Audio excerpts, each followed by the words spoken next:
How to add an item to your wish list on Temu.com. Hey everyone, welcome back to Wake&Tech.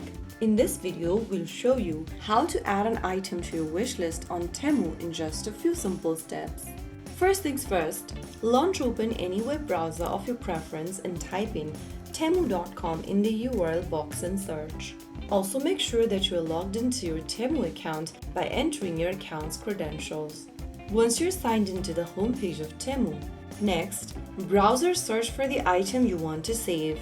You can look from the Explore page or go to the search bar at the top and type in the product's name you want to add to your wish list. After searching for the item from the search results, go ahead and find the product and click on it. It'll open up this preview section of the product where you need to scroll all the way down where you'll see the Save button with a heart icon in it. Click on it. Once you do that, the product will be added to your wish list. Repeat this step for every other items you'd like to add to the list. Now, to view your saved items later, from the home page, mouse over to Orders and Accounts and click on Wishlist.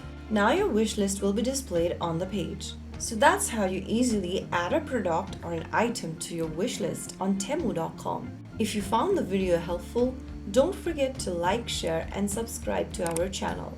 I will see you again in the next video. Thank you for watching.